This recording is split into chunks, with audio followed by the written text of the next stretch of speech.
before starting with this, again, I would want to understand what you guys know about reading comprehension. So I just want you guys to be active in chat box, right? You can just contribute and interact with me as much as you can, and don't hesitate in asking any of the doubts if you feel like. Let's start with this. First of all, I just want to know what you guys know about reading comprehension. So what is a reading comprehension according to you? Could anyone please explain this to me in the chat box? What do you understand by a reading comprehension?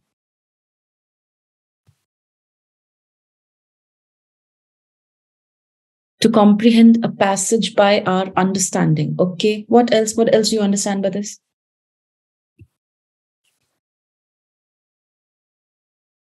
What is a reading comprehension according to, and to give answers to the questions asked? Okay. Okay, Rishabh. Who else will contribute? Come on.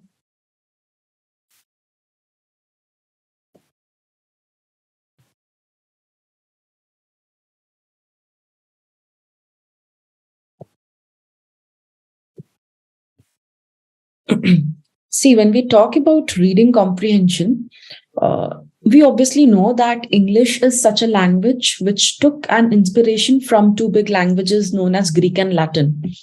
Right. So most of the words of the English language were framed with the help of two other languages, which were Latin and Greek. Now, if we talk about this particular word, I hope you guys are aware of what root words are, right? Let's say, for example, if I talk about this word telephone, how is this word framed? This word is basically framed with the help of two separate words. Two separate words are tele and phone. Can anyone tell me what the word tele means? What do you understand by the word tele? Anyone? Exactly. Correct, Venkateshwari. Who else will try? Come on. What do you mean? Correct, Sneha. Very good. What do you mean by the word tele? Correct, Lakshita. Yes. So tele means distance, right? And what does the word phone mean? It means sound. So that is how we came up with this word telephone. Right. So what I'm trying, yes, Param, correct. So what I'm trying to make you understand is most of the English words were framed and they got inspired by these two languages known as Latin and Greek. And this is how we understand the technique of root words. Root words are basically some of the words taken from the Greek and Latin languages. And with the help of these root words, we had a few other words came from the or written in the English language.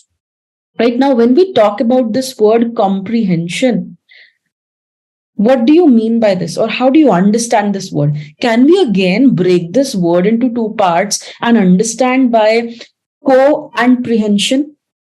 We can understand this word by breaking it into two parts, and those two parts are, first part is co and the other part is prehension. The word co means together.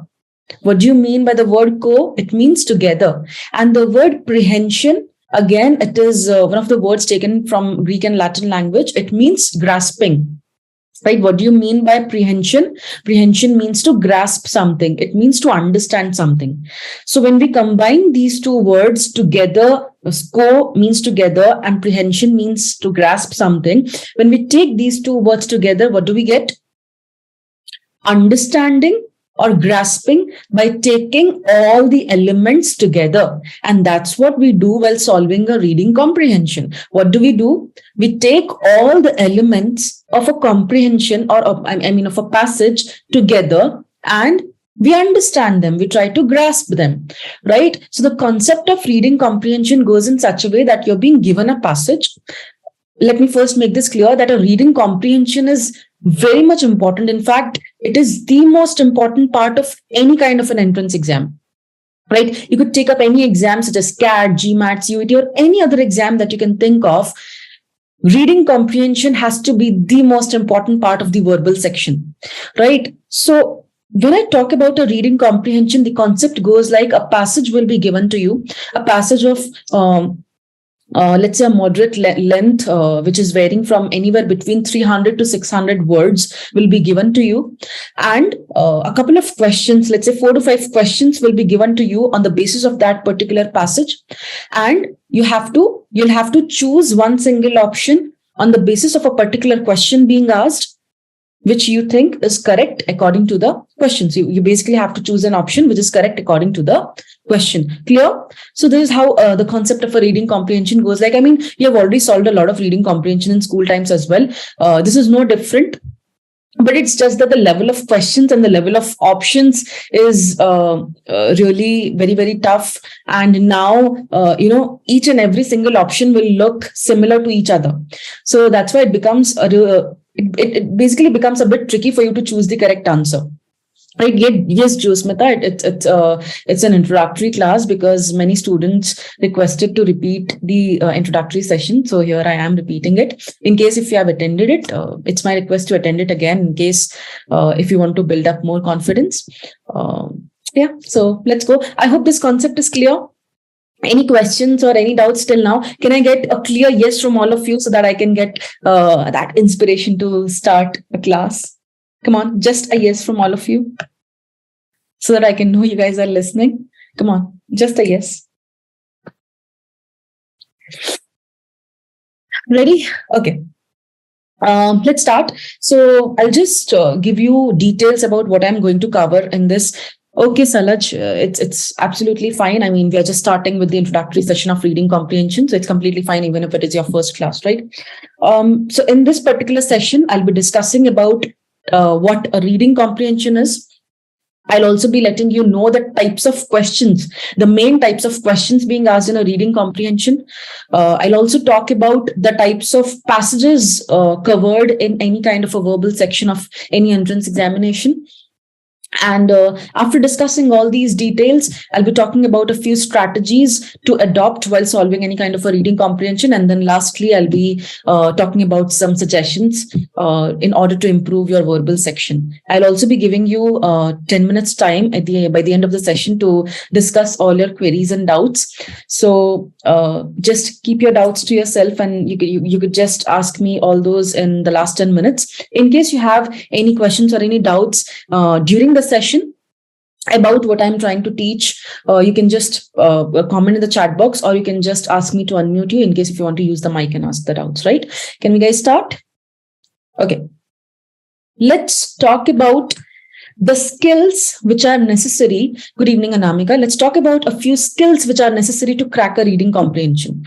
Right now, you guys might feel that it's really easy to read a passage and then crack questions on the basis of that passage, but you need to understand that a lot of skills are important to solve questions based on that reading comprehension. Because try to understand, anyone could read anything, right? I mean, if you guys are coming from an English medium school, it becomes very easy for you to read anything, right? It becomes basically very easy for you to read any kind of a passage. But while solving a reading comprehension, reading fluently doesn't help. It definitely helps, but things don't stop there. You also have to understand those details. You also have to solve questions on the basis of those details. And hence, a lot of skills are required to go through the whole process. And in order to solve the questions accurately, correctly, right? So can anyone tell me which skill do you think is required to solve a reading comprehension? Any such skill that you feel is important or is required to solve any reading comprehension? Come on. Anyone? Think and tell me the skills required. Okay, Mansoori, correct. Understanding and grasping. Yes, Rishabh, correct. Logical skills to understand. Yes, Japneet, correct. Concentration on the passage. Yes, Vignesh, correct. Fast reading. Okay, Nupur, understanding with quick reading. Yes, correct. Yes, Neha, good vocabulary, correct. So, okay, amazing to get answers from all of you. And all of you are correct at, yes, Salaj, correct. Part of speech. Yes, keywords, Param, correct. Amazing. So all of you are correct in your individual points. I'm just trying to cover some of the most important skills required in order to attempt a passage and in order to solve the questions correctly. The very first skill and the most important skill required is reading skill. Now, what is this reading skill? Reading skill just doesn't mean reading fast. It definitely requires you to read things fast because of the limited availability of time. But you need to understand that just reading fast won't help. You also need to understand things with the same speed. right? So a good reading skill will require you to definitely read things fast, but it will also require you to read or understand things with the same speed. So reading skill is, in short, reading and understanding things with a good accurate speed, right? Yes, Rishabh, correct. Analytical reading as well. So now the question arises is how to see if you have a good reading skill or not. In case if you want to find out your reading skills, or if you want to find out what kind of a how are you at reading, just follow just follow a process, or just try to carry on this activity after the session ends. Sit for 40 minutes, right? Sit for 40 straight minutes and try to read an article. I mean, that article could be of any genre, be it psychology, be it literature, be it arts. Don't try to pick an article. Just sit with a newspaper and just randomly pick up any article that you can think of. Start reading it. Start reading that article and set a time limit of 10 minutes per article, right? So let's say you're reading 4 articles in 40 minutes. You'll be reading you'll be giving 10 minutes to one article, right? Spend your 10 minutes in reading that article and in understanding each and every word of that article. And then try to hide the newspaper and try to write that article in your own words. If not the whole article, just try to write the summary of that article, of what you understood. Just try to write down the main idea or the purpose of that article in your own words. You'll understand how your vocabulary is, how your analytical capability is, or how your reading speed is, whether you are able to finish off that article in 10 minutes or not. A lot of things you'll figure out on your own, right? So just try to carry on with this activity after the session ends. First point is, again, we'll understand reading skills are very, very important in order to crack a reading comprehension. Second, vocabulary, right? Again, when we talk about the direct vocabulary based questions, many of the entrance examinations don't ask direct vocabulary questions, but many of them do ask. Right. So it's very important for you to have a strong grasp on vocabulary in case if you want to give a shot to all the direct vocabulary based questions. But in case if you're not asked any vocab based question, still it is very, very important for you to get a good grasping on your vocabulary, because it is very important to understand the reading comprehension and understand or be aware of each and every word of the reading comprehension in order to understand it fast. Right? How many words an article for practice should have? Okay, Vignesh is asking how many words an article should have for practice. The article should probably have anywhere between 300 to 400 words, right, Vignesh? So again, coming back to this, vocabulary is really very, very important. And how are you going to improve your vocabulary?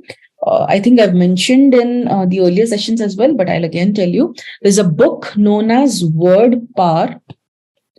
If you want, you can write down the name. The book's name is Word Power Made Easy by Norman Lewis, right? It is by Norman Lewis. You can just write down the name of this book and the author.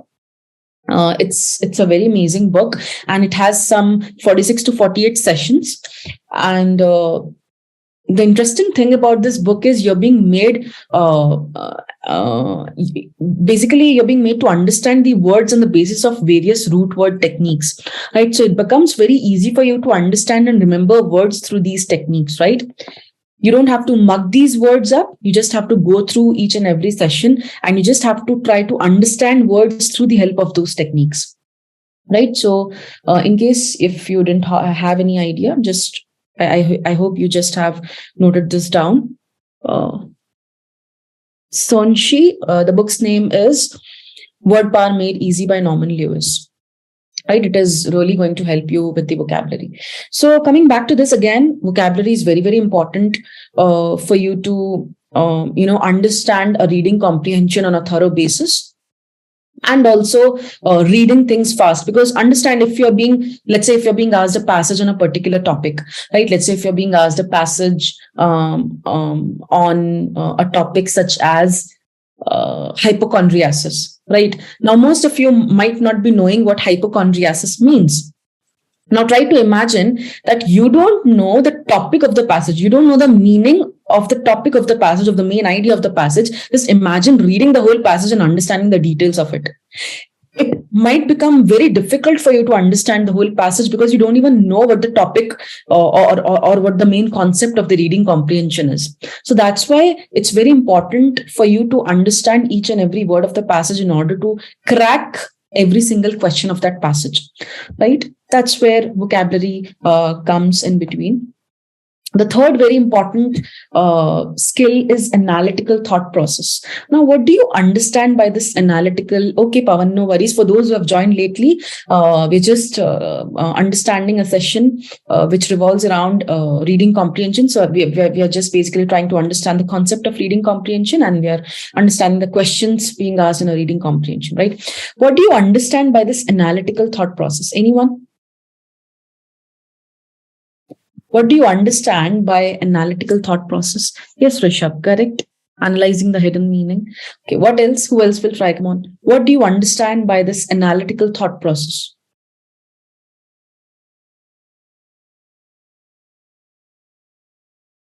Okay, yes, Pawan, correct. What else? When I want each one of you to try and contribute in this, let's just make this an interactive session, right? Because verbal is nothing but interaction and communication. What is this analytical thought process? Okay, so let's say, for example, yes, Mansoori, correct. Shaping opinions, yes. Why this? What if this doesn't happen? Okay, Arjun, yes, correct. Yes, Vignesh, correct. So let's say you're reading a newspaper, right? And let's say you're reading an article. Yes, Jagdish, very good, correct. Let's say you're reading an article, and that article is based on how,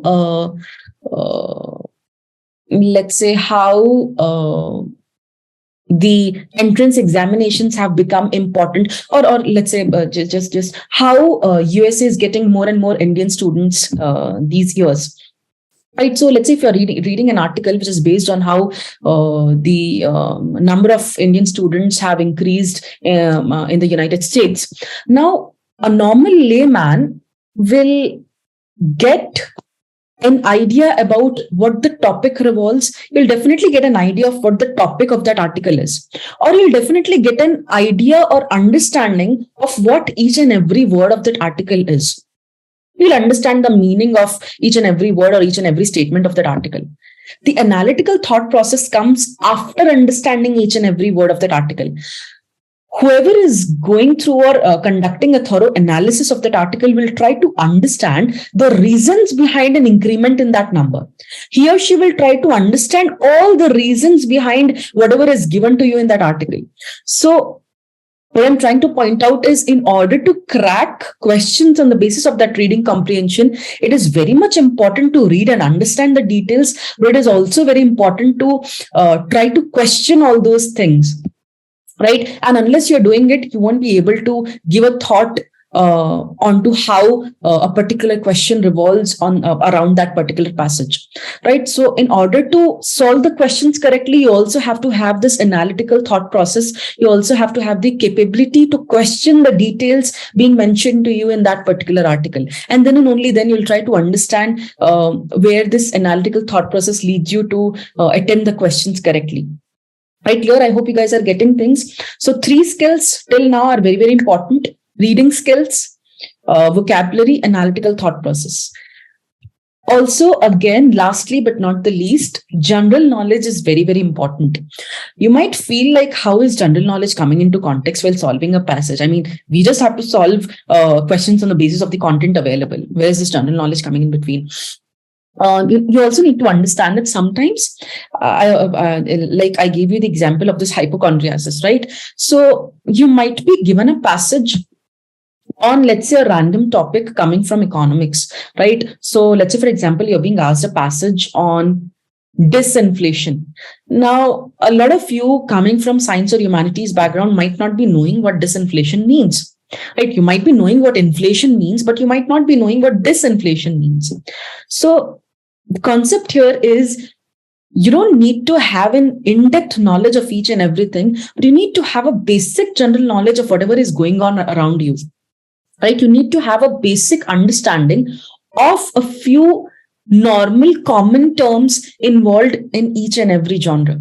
So it's very, very important for you to be aware of each and everything. And what will help is reading newspapers or reading magazines on a daily basis. So if you're not reading, please develop a reading habit from today itself, because it is going to help you not only with these entrance examinations, but it is going to help you for the whole life. Right? Knowledge won't go wasted. So please start reading. Please start reading for at least half an hour on a daily basis. It will help you develop a good vocabulary. It will help you with your reading speed. It will help you with your analytical thought process. And it will also help you with the after entrance process. Let's say it is going to help you with the group discussions. It is going to help you with the personal interviews. Also, it is going to help you with certain processes such as written ability tests and so on. So please start reading, right? It's a request. Start reading via different newspapers such as Economic Times, The Hindu, or whatever newspaper you think is understandable, right? Any questions, any doubts till now? Any questions, any queries till now? Can we guys move ahead? So till now, we just understood what a reading comprehension means and how it is going to be asked in any kind of an entrance examination, and which skills are required to crack any kind of a reading comprehension, right? Okay, start reading this passage. It's 9:25. You'll be finishing off reading this passage by 9:28. Come on, the time starts now. All you have to do is you have to get the basic or the main idea of this passage, nothing else. You don't have to dive deep into the details. All you have to do is get the main idea or the purpose behind this passage, right? 3 minutes for you. The time starts now. Come on. Don't get distracted. Just go through the passage. I know, Sneha. I'm just many of the students requested me to repeat the sessions. I am repeating the introductory session on reading comprehension, right? In case if you have gone to the passage, you could just go through it again.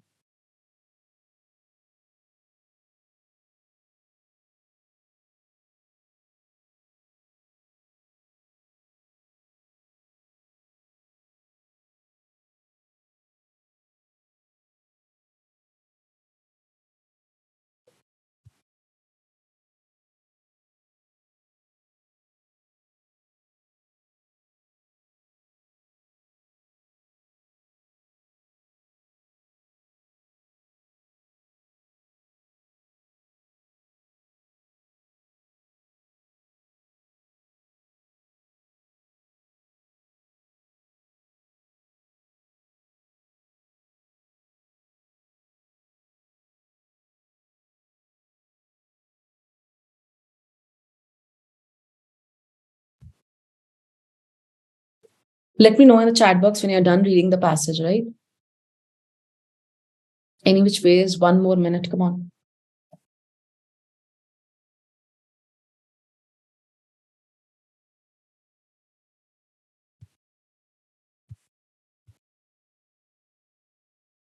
Okay, Rishabh.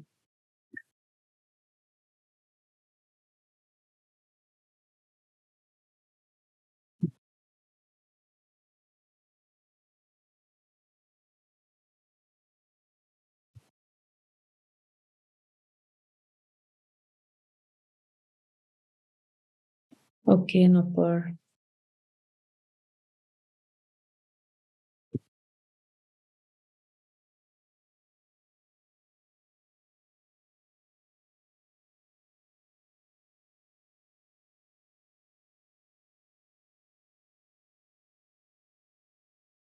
Okay, Sneha.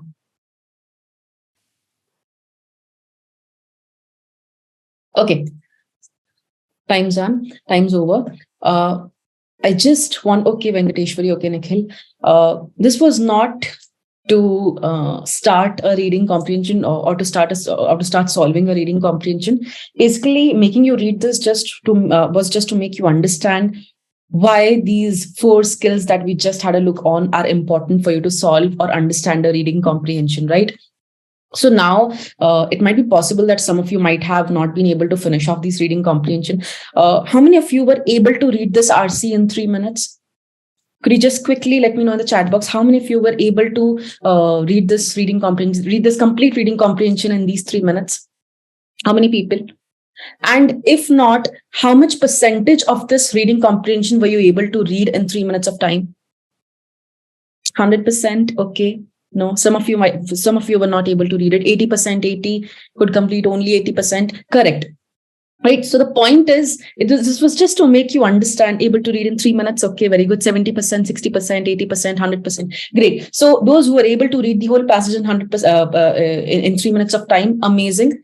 Just to make you understand that just reading doesn't matter. Also understanding and getting the main idea or the basic idea of the passage is important in order to solve the questions, right? So for those who were not able to finish it off, it's time for you to just start reading on a daily basis now, so that you can also be in a capacity to read things very fast and understand them. And while reading this, you might have come across a few words which you might not be aware of, right? So let's say, take an example of the word, any such word that you were not able to understand in this passage. I mean, this passage really did not have so many jargons, but there might have been a few words which you were not able to understand. Hence, again, I'll tell you, it is very important to have a strong grasp on vocabulary, right? So here, vocabulary comes into context, because the moment you realize that you're not able to understand 10 to 20 words of a single passage, you realize that it might become very difficult for you to solve questions on the basis of that passage. Exactly. Catastrophe. Now, what does this word catastrophe means? It is a huge calamity. It is destruction, right? So there might be a few words that you won't be able to understand, and here vocabulary comes into context. Reading skills, vocabulary, general knowledge. General knowledge is, if you were not able to understand why this central makers or why these policy makers central bankers are trying to raise the interest rates. I mean, what is the concept that lies behind raising the interest rate in order to control the inflation? Here, general knowledge comes into context. You should be knowing, or you should be aware about all these concepts of raising interest rates or limiting the credit, right? So all these 4 points, all these 4 skills that we just discussed are very, very important. Each and every skill plays a role behind solving a reading comprehension. So if you feel that you lack behind these skills, just try to develop them from today itself. Right? Start the process from today itself. Let's move on to now understand the types of questions being asked in a reading comprehension. This slide is very, very important, and each and every detail of this slide is very important. So in case if you have any doubts, just try to ask me at that very moment. Because unless your base is clear, you won't be able to move ahead and solve an RC, right? So please try to understand this session very, very carefully in order to make the base strong, right? Let's start. The most important type of question being asked in a reading comprehension is a question based on a central theme or the main idea of the passage. You could encounter this question in every single passage that you can think of, right? Now, the question arises is how to understand or how to solve this kind of a question. How to understand the main idea or the purpose or the central theme of a particular passage. How do we do it? Any idea? Can anyone tell me how to find out the central theme or the main idea of the passage? Anyone?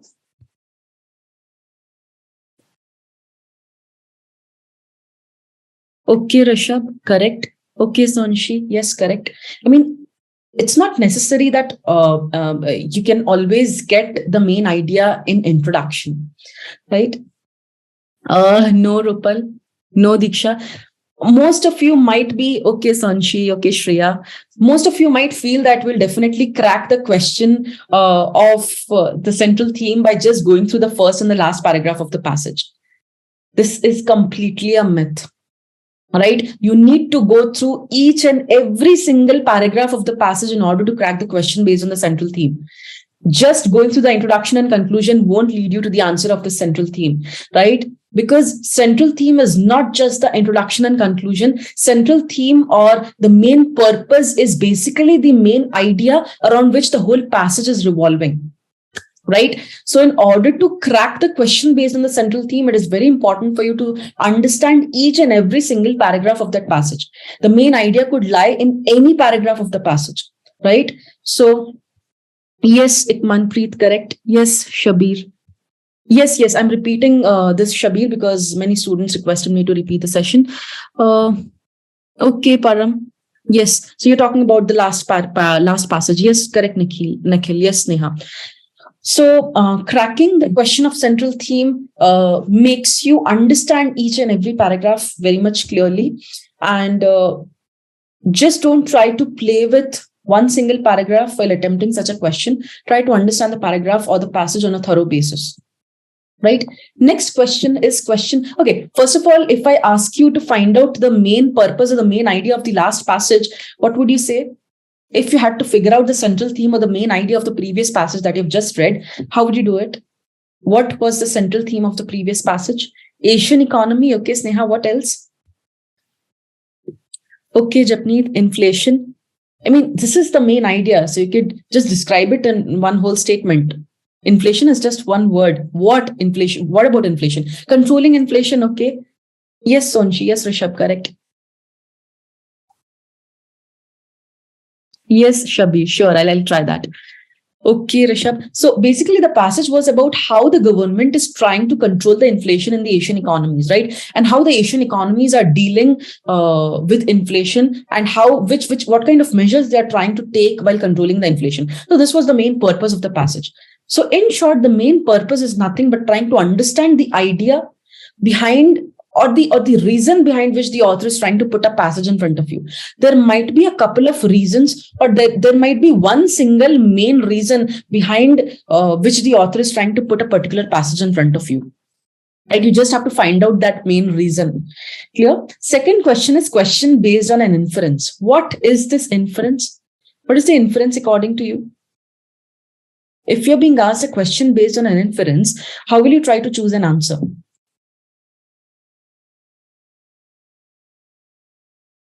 Anyone? Yes, Rishabh. Correct. No, Sonchi. Okay, Sneha. Indirect question. Okay. Sonchi, conclusion is not exactly same as inference. I mean, most of the students feel that inference and conclusion are very much same, but they might be similar. They're not same. And I'll also let you know the difference between both of them. First of all, let's understand the basic concept of an inference. An inference is nothing but our own understanding of the passage, right? Now, inference-based questions are also one of the trickiest questions to deal with. The part which makes these kind of questions tricky is if you're solving the questions based on inference on the basis of your own understanding, you also need to know that the paper setter who is setting the question, or the paper setter who is framing the options, his or her understanding might be different from your own understanding, right? So his or her answer might be different from your answer. And here the difficulty or the tricky part comes into context is you need to choose an answer of an inference-based question according to your own understanding, which means you need to choose an answer which is correct according to you, not according to the author, right? So all you have to do is you have to go to the passage. You have to understand the question which is being asked to you. You have to go through all the options and you have to choose an option which is merely correct on the basis of your own understanding, what you understand by the paragraph or that particular passage given to you. Clear? Now, if we compare this with conclusion, there are a few characteristics which creates a differentiation between an inference and a conclusion.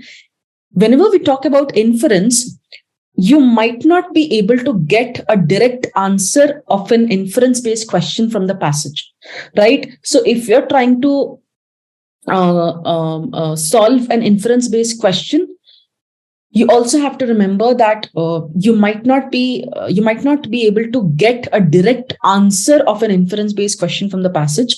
Whereas if you're trying to solve a question based on conclusion, it might be possible that you get a direct answer from the passage. You might get a direct conclusion which is already given to you in the passage, because inference is yours. Inference is based on your own understanding, but conclusion is always coming from the author's side.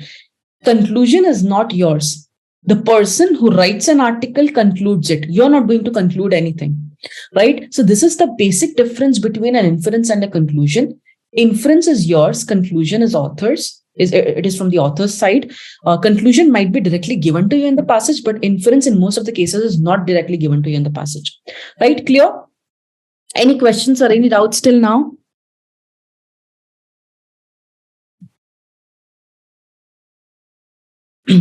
Shabir, I'll definitely try, but once we are done with all the strategies, if time permits, then I'll definitely go through some of the puzzles and reading comprehensions, right? Any questions, any doubts till now? If you don't have any doubts, just shoot a yes in the chat box so that I can know if I have to move ahead. Just a yes from all of you, just so that I can know if you're understanding things and you guys are listening to me and you guys are not sleeping. Just a yes from all of you. It will please help. Okay. Let's move ahead. Another type of question. Yes, Rishabh, I'll definitely share the mail ID of the organization, right? Okay, let's move on to the next type of question, which is question based on an assumption. Assumption-based questions are again one of the trickiest questions to deal with. You could be asked a question in such a way that which of the following options, according to you, is assumed? Or which of the following options, according to you, is assumed by the author? Right? Now, in order to crack such a question, you need to find out the assumption. Again, assumption has a kind of a similarity with inference. When we talked about inference, we understood that the answer might not be directly available from the passage. Same lies with the assumption as well. The answers to the assumption-based question also might not be directly available to you in the passage. How will you find out this assumption now? The assumption is basically, first of all, the very first point that you need to understand is statement comes before the assumption and conclusion comes after the assumption. Now, in order to find out the assumption, you need to understand the reason behind why the author is presenting or giving you a particular statement. Right? An assumption is nothing but the reason behind which the author is putting a particular statement in front of you. Let's understand this with a simple example. Let's say, for example, the author is presenting a statement such as,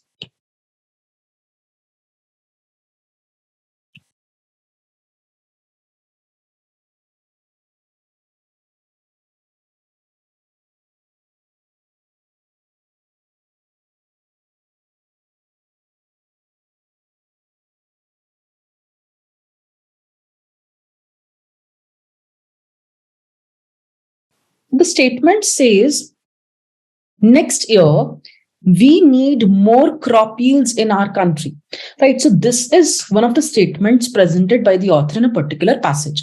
Now, if you're being asked to find an assumption, what you'll do is you'll try to know the reason behind the author presenting this particular statement, right? You need to figure out what could be the reason behind the author giving this particular statement.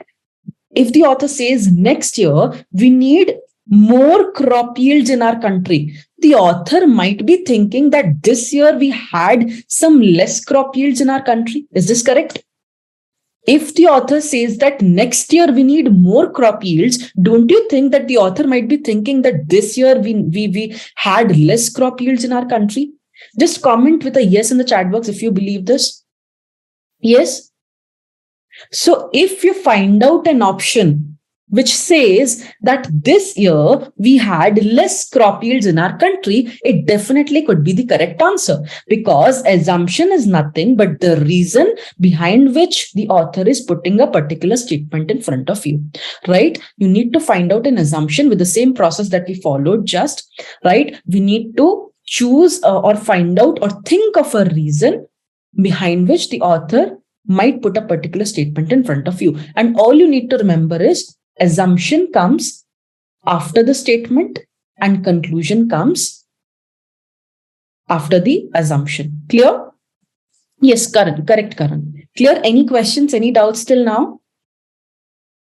I'm so sorry. I think I wrote it wrong. Assumption comes before the statement and conclusion comes after the statement. So in order to find out the reason behind the statement, you need to go back, right? And hence assumption comes before the statement and conclusion comes after the statement. I mean, that's what we did in this particular question, right? We found out the reason behind which the author gave this particular statement. So we found out, in order to find out the reason, we need to go back. We need to go into the history of that particular statement. And hence assumption comes before the statement in order to find out the reason, and conclusion comes after the statement. Now, why conclusion comes after the statement? In most of the passages, we realize that conclusion comes in the end. And what is that particular conclusion based on? How do we find out the conclusion, or how does the author find out a particular conclusion? On the basis of the statements presented to you in that whole passage, right? And that's why we say that on the basis of all the statements given to you in the passage, conclusion comes into context. So first, we realize that assumption is come into context, and then the statement, and then lastly the conclusion. The sequence goes like assumption, statement, conclusion. Clear? Any questions? Any doubts till now?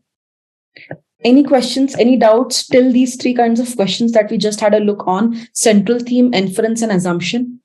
Any doubts? Any questions? Okay, let's move on to the next question, which is fact-based questions.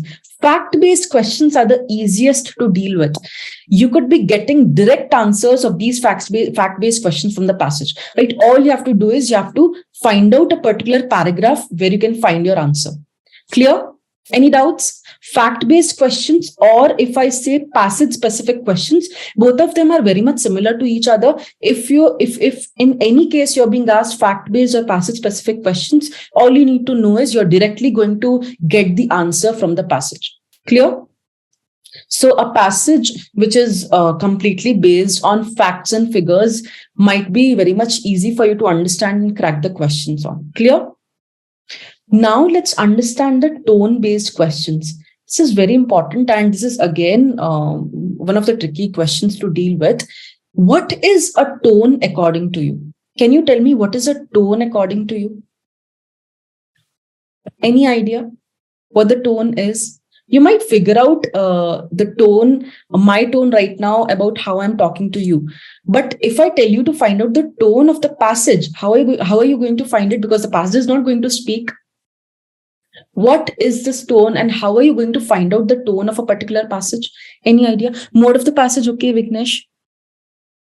Okay, Shabir. Okay, Gautam. Okay, Rishabh. So in order to find out the tone, you need to concentrate on the type of words being used by the author in that particular passage, the way the author speaks, exactly, right? The way the author speaks, or the attitude of the author, or the language which the author has used in that particular passage. Way of expressing, exactly, Ikmanpreet. Yes, correct, Shreya.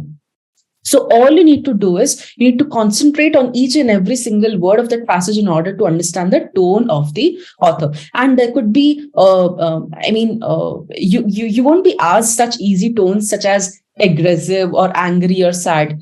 There are so many tones that you might not have heard about, right? Vitriolic, acerbic, gloomy. There are so many words which you might not have heard about. So we'll be carrying out a separate session on tones. There are more than 100 tones being asked to you in any passage, right? Lastly, we have title-based questions. Okay, we have title-based questions wherein you'll be asked to find out or to choose an appropriate title of the passage. Now, we obviously are solving the title-based questions since our school times. But what makes it difficult now? The kind of options given to you. So each and every single option will look like an appropriate title to you. How will you choose an appropriate title then? How are you going to choose an appropriate title while solving this kind of question? Any tricks that you can let me know? Anything that you know about or any idea that you have while solving these title-based questions? Most relatable one. So the very important thing that you need to remember is you need to concentrate on the main idea, or you need to stick to the main idea while solving these title-based questions, because the title that you're choosing has to have the main idea involved in it. Let me make you understand this again with the example. Let's say if the passage is on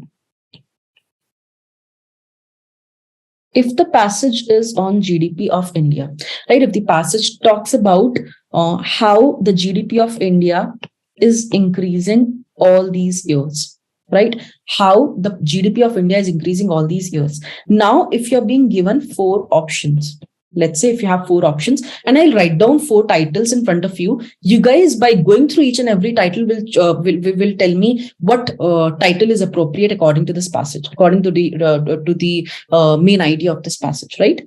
The first title is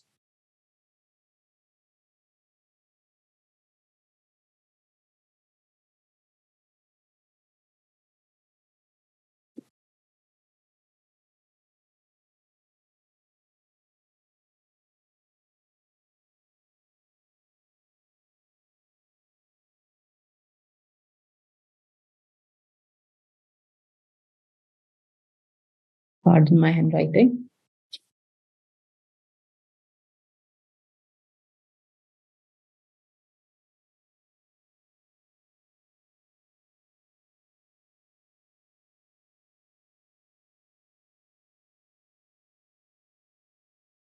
Okay. Now, if the passage is talking about how the GDP of India has been increasing all these years, which option do you think is an appropriate title to the passage? Okay, most of you are saying C, right, which is completely a correct answer. Now, how did you analyze this? How did you choose C as an answer? If you talk about the first option, which says inflation and GDP of India, this option definitely gets eliminated because of the word inflation, because it was nowhere given to you in the passage. I mean, inflation is not at all being talked about in the passage, and hence we eliminate this, right? When we talk about the B option, which says GDP of India, it definitely includes GDP, but it is not trying to involve the main idea of the passage. The main idea revolves around how the GDP has been increasing. So where is that concept, or where is that idea of increment in this B option? It lies nowhere, right? So hence again, we are eliminating this B option. D option is talking definitely about increase in GDP, but again, one of the most important elements of the passage, which is India, is missing out. So we'll be eliminating D option as well and choosing C as an answer, which talks about increase in GDP of India. Now, this was really very, very easy for you to solve, because the options that I gave you here were really very, very easy to choose from. But what you need to remember is, in short, the title that you're choosing has to have all the important elements of the passage. The title that you're choosing should not be narrow or should not be broad in scope. And also the title that you're choosing should stick to the passage, should stick to the information given to you in the passage, should not include any kind of an external information given to you in the passage, right? Clear? So these are the few points which you need to remember while choosing an appropriate title. Any questions till now? Any doubts? Any questions till now? The last question that the last second question that you could think of is author-based questions. Again, these author-based questions are very important. You would be asked a question in such a way that which option, according to the author, is the most strongly supported option, right? Or let's say you could be asked the question in such a way that which of the following option is the author most strongly supporting? Now, you'll be choosing an option which is correct, or rather I could say which is most correct according to the author, right? All you have to do is you have to find out the author's perspective in order to solve such a question. All you have to do is you have to choose an option which is correct, not according to you, not according to the passage, but merely correct according to the author. All you have to see is whether that particular option is correct according to the author's understanding or not. The author is God for you in that particular question. Clear?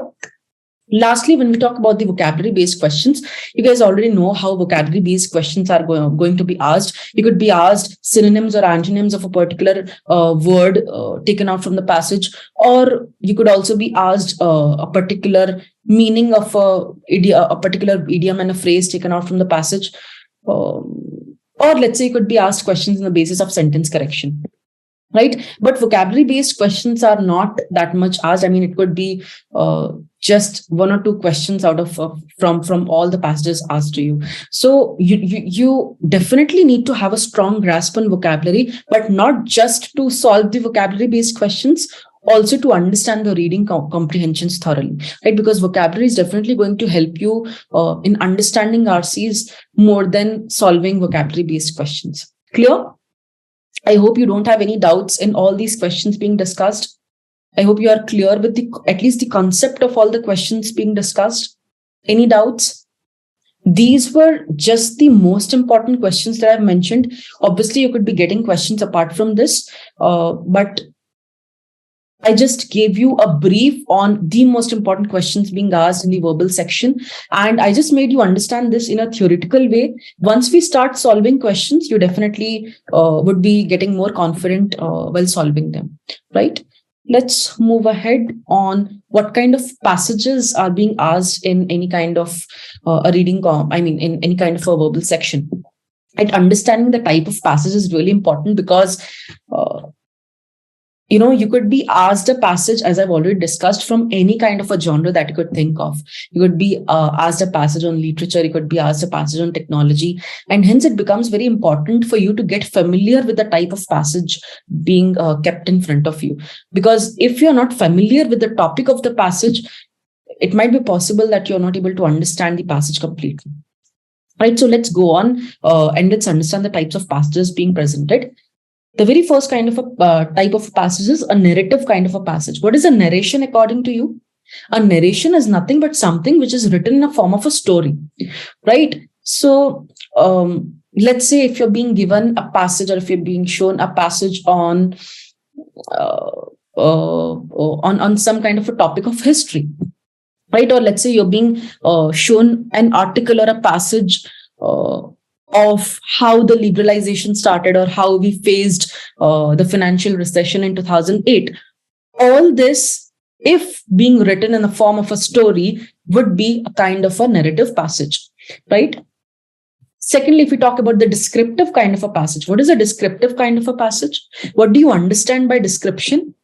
A descriptive kind of a passage is basically a passage wherein a lot of minute details are described, or a lot of minute details are included by the author in that passage, right? So let's say if you're being asked a passage on Indian national flag, such easy topics obviously won't come. I'm just trying to give you an example of, let's say if you're being given a passage on Indian national flag, and the author says that Indian national flag is tricolor in nature. It has saffron on the top, it has white in the middle, it has green in the bottom, it has Ashoka chakra in between, and the Ashoka chakra has, let's say, these many spokes. If the author describes something in using such minute details, then obviously you need to understand that it is a descriptive kind of a passage. And in order to solve a descriptive kind of a passage or a fact-based passage, it is my own suggestion, or it is my personal suggestion, for you to read the questions first, or to go through the questions first, because there are a lot of details involved in any descriptive or in any fact-based passage. So it becomes very important for you to go through the questions first, so that you understand that on which particular detail you have to concentrate on. Because obviously it is not possible for anyone to remember each and every minute detail. So going through the questions first will just make you sure of which particular detail you have to concentrate more on, right? So whenever you come across a descriptive or a fact-based passage, just make sure to go through the questions first and then read the passage. Clear? When we talk about a factual passage, a passage, let's say, which has a lot of facts and figures in it, might be a factual passage. Clear? So let's say if a passage which talks about all the inflationary figures or all the GDP figures, then it might be a passage which is based on facts and figures. Clear? Any questions, any doubts till now? Any questions? Okay, let's talk about an argumentative passage. What is an argumentative passage according to you? Can anyone, okay, before even talking about an argumentative passage, can anyone tell me what is an argument according to you? What is an argument? Anyone? I mean, you do this every day with your friends, with your family members. What is an argument according to you, or what happens in an argument? A conflict, okay. Yes, correct, Tushar. Some suggestions, okay, Laksh. Opposite views, exactly. Yes, correct, Rahul. Discussion, yes, Vignesh. Both the pros and cons. Not exactly the pros and cons. Okay, Japneet, argument is a type of a debate. Exactly. An argument is basically something wherein you're trying to prove your own point, wherein you're trying to prove your opinion, or wherein you're trying to convince someone about something. right? So let's say you and the other person is arguing. What you will do is you'll try to prove your point, and you'll try to say that you yourself are correct and rest of the people are wrong.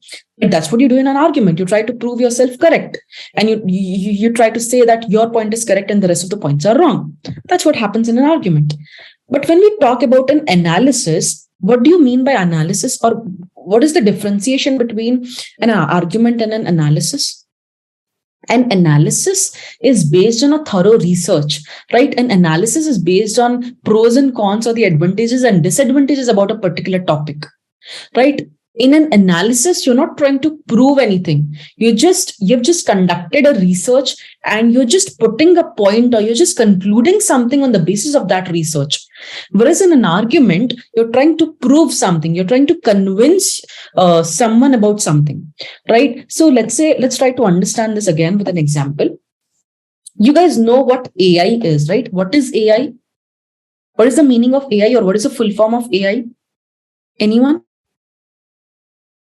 What do you understand by AI? Artificial intelligence, right? Correct. So let's say if I am talking about artificial intelligence in a particular article, and if I say that artificial intelligence, according to me, has to come to India in the next 10 years, and artificial intelligence has to come, if it doesn't come, then there might be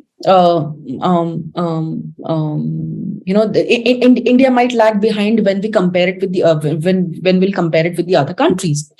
When I put such a strong opinion, or when I try to convince you about my opinion of artificial intelligence to someone else, or about or when I try to convince this to the public, what I say is this is an argumentative passage, because I tried to prove my point strongly to all of you, and I tried to convince you about my point to all of you. Whereas if we talk about an analytical passage, what I'll do is I'll try to conduct a research on artificial intelligence. I'll try to come up with some pros and cons on artificial intelligence. And on the basis of all those pros and cons, I'll try to come up with a certain conclusion. And I could say that artificial intelligence could probably come to India in the next 10 years. But I will not try to convince you whether I'm correct or not. I'll be open to listen to all the opinions. I will not say that only my opinion is correct and the rest of the opinions are wrong. Clear? I hope you're understanding the difference between an argument and an analysis now. Clear? Any questions? Any doubts? Okay. Now let's talk about the genre. Yes, Lakshya, definitely. I'll explain this again. The basic difference between an argument and an analysis is an argumentative passage will have a strong opinion of the author, wherein the author is trying to convince people about something, where the author is trying to prove his or her opinion to be correct. Whereas in an analytical passage, the author is not trying to prove something, or the author is not trying to convince you about something. The author has merely conducted a research, and he or she is coming up with a conclusion on the basis of that particular research. Clear? The basic difference is about convincing. In an analysis, the author won't convince, or the author won't try to prove something. In an argument, the author will definitely try to convince you about something very, very strongly. When we talk about the genres of different passages, again, I'll tell you that a particular passage could come from any kind of a genre that you can think of. If we, let's say, talk about business and economics, let's say if we talk about humanities, science and tech, sociology, psychology, anything that you could think of could be asked in the examination. So my suggestion to you is, please start coming out of your comfort zone and start reading things from different genres. Start reading articles from different sectors that you could come across, right? And then and only then you'd be able to read different kind of passages in your examination and understand them. Any doubts or any questions till now? Can we guys move ahead? Any questions or any queries till now? Okay. Now let's talk about some common concerns that you face while reading a comprehension, right? While reading a passage. You already have had so many concerns. I suppose that you might have had a few concerns while reading the previous passage that I just showed to you, right? Now, could you just list down some of your own concerns that you had while reading this passage? Any concern, any of your own concern that you could think of?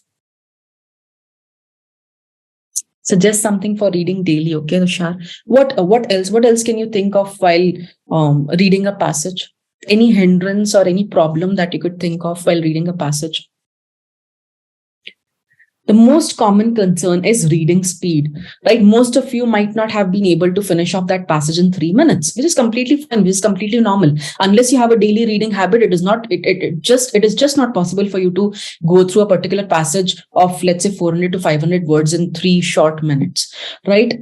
And in order to read or complete that passage in 3 minutes, you must have a reading habit, right? Now, whenever you're having this, let's say if you're going through a particular passage in your examination, and if you find out that passages of 500 to 600 words, and it is just not becoming possible for you to go through that whole passage in 4 minutes, what you will do is you'll try to not get stuck into the minute details. Because try to understand, whenever you're trying to solve most of the questions of a particular passage, those most of the questions, or let's say if you're being asked 4 questions, at least 2 questions from that passage will revolve around the main idea. All the questions of the passage are not going to revolve around these minute details. Most of the questions asked in that passage will be revolving around the main idea of the passage. So my suggestion to you is, if you think that your reading speed is not good and your understanding speed is not good, try not to get stuck into minute details.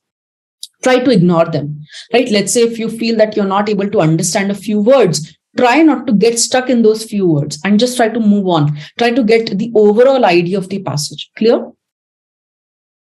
Yes, Rupal, I'll definitely talk about all those things. I'll definitely tackle all your queries and doubts in the last 10 minutes. Any question about this? Any question till now? In order to tackle with a reading speed, or in order to try reading a passage fast, you just need to make sure that you're not getting stuck into the minute details, and you're just trying to get a basic or the overall idea of the passage. Clear? Second is regression. What do you mean by regression? Any idea? Anything that you know about regression? What do you know about regression? Regret is not same as regression, right? There's a difference between the word regret and regression. What do you mean by regression? What is regression according to you? Anyone? Regression is basically going back to the passage again and again. Remember in the school days when we used to solve each and every question, and while solving each and every question, we used to go back to the passage again and again, right? So you solved a question, you went back to the passage, you searched for the answer, you came back, you solved again the another question, you again went back to the passage, right? So you have to avoid this thing while attempting questions in the entrance examinations, because the time will be very much limited in the entrance examinations, and it is just not possible for you to go back to the passage again and again. And in order to ignore this regression, all you have to do is you have to create a map in your head. Now, creating a map means noting down all the important details of each and every paragraph in your minds. Right? So let's say if you're being given a passage of 4 paragraphs, all you have to do is you'll try to remember the most important details of each and every single paragraph in your minds. Clear? And if you do this, it will become very much easy for you to solve the questions. Otherwise, it is going to take a lot of time for you to solve each and every single question, right? So if you create a map while solving or while reading each and every paragraph, it is going to become very much easy for you to attempt the questions later on. Clear? Any questions? I hope you guys are understanding things. The third concern is vocabulary. Again, vocabulary is something which you just cannot run away from. So in order to improve your vocabulary, I've already made you note down the name of the book. It is Word Bar Made Easy by Norman Lewis. Just go through, if you want, you can finish off this book in 1 month. But if you want to take it slow, you could just read a couple of words on a daily basis. Even if you read, or even if you go through 10 words in 1 day, just try to think how many words are you going to cover in 1 year? How many words are you going to cover in 365 days? So even if you're through with 4,000 words, trust me, you'll be able to crack 80% of the words asked in the entrance examination. as in the verbal section or as in any kind of a reading comprehension, right? The name of the book is Karan, Word Power Made Easy by Norman Lewis. It's a very good book in case if you want to have a strong grasp in the vocabulary, right? And needless to say, you obviously have to start reading newspapers and articles on a daily basis. Anxiety. How are you going to deal with anxiety? The moment you start becoming anxious, you're going to forget each and everything you've already read, right? Because anxiety is going to be your biggest enemy whenever you're trying to read any such thing in the verbal section. Whenever you're trying to read a passage, anxiety has to be your biggest enemy, because the moment you start becoming anxious, you're going to forget everything that you've read. So, in order to not become anxious, you need to start reading things with an interest. Now, reading it with an interest or reading it like a novel means you have to start building characters in your head, right? So let's say if you're reading a novel, what do? You start imagining characters, or you start building characters, right? Same way, while reading a passage, all you have to do is you have to understand the contents, or you have to understand the characters of that passage, and you have to start building or remembering those characters in your mind.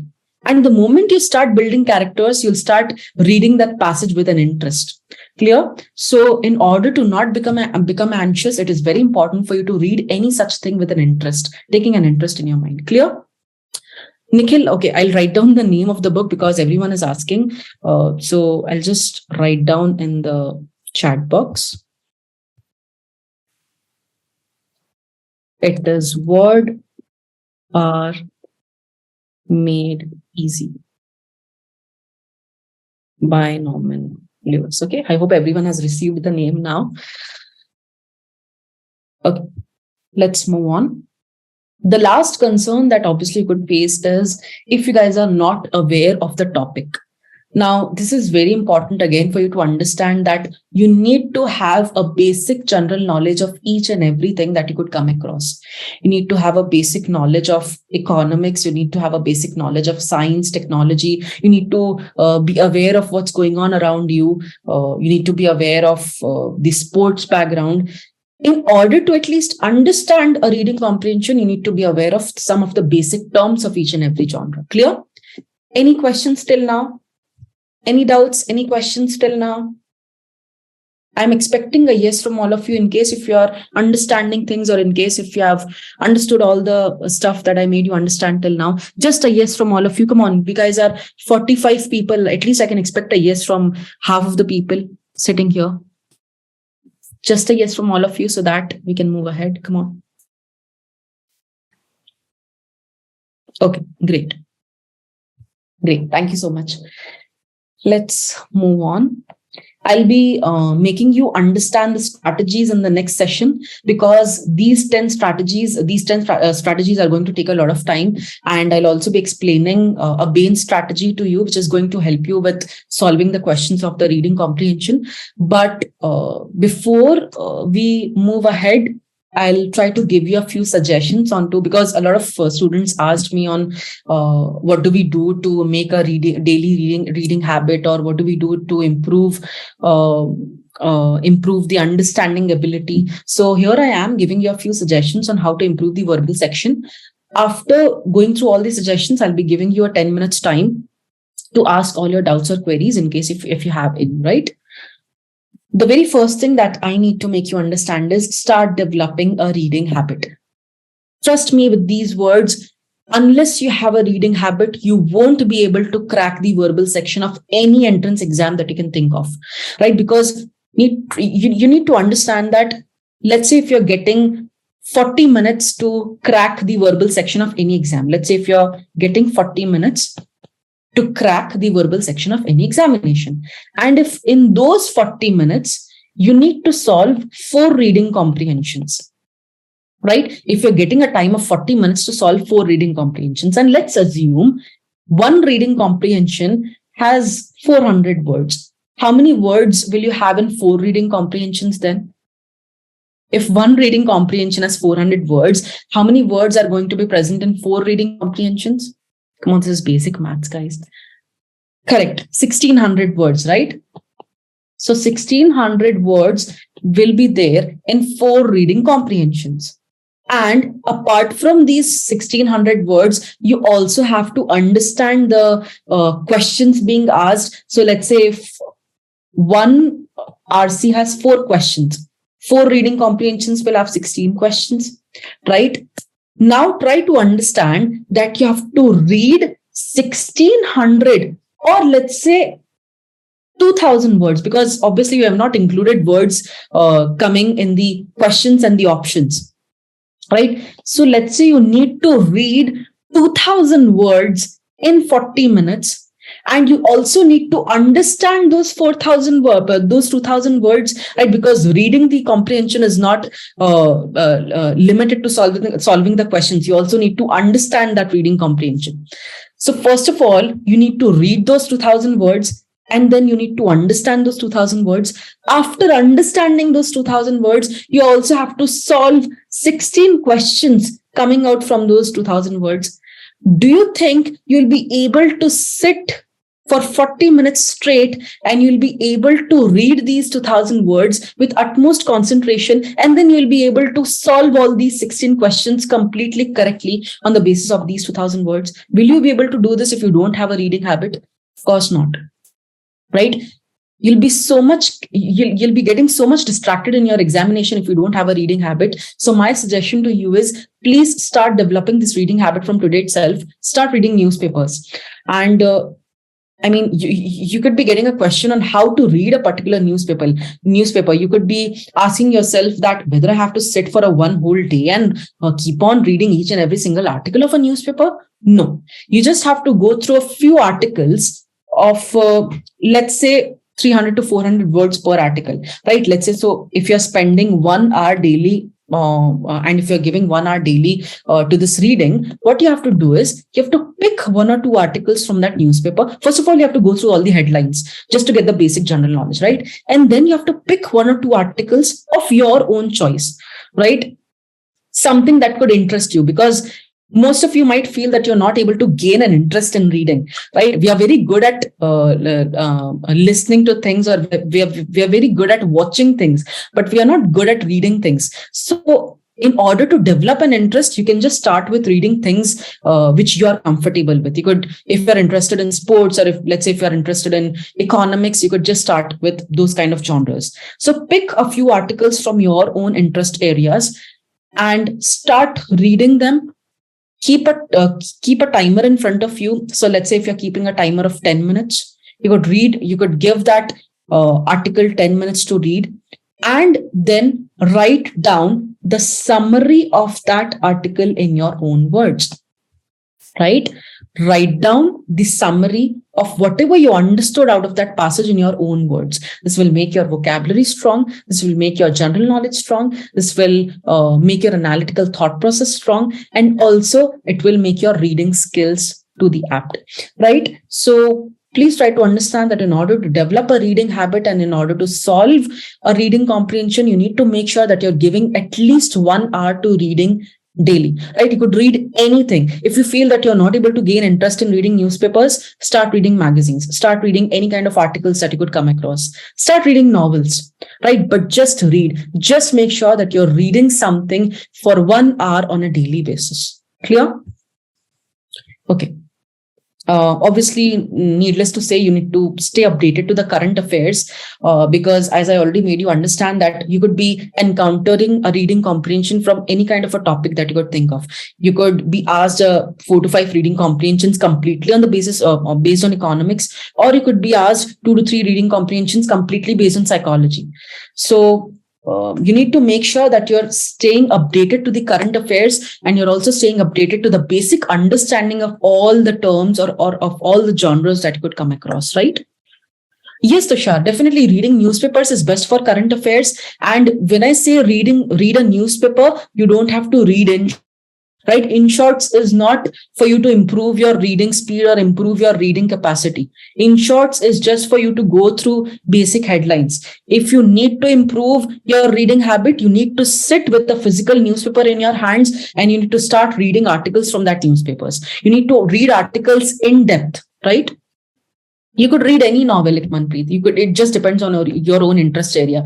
I'm just telling you to read a novel in order to develop an interest in reading. In case if you feel that you already have an interest in reading, then don't read a novel, start reading newspapers. Clear? Try to maintain a separate vocabulary notebook. This is very, very important.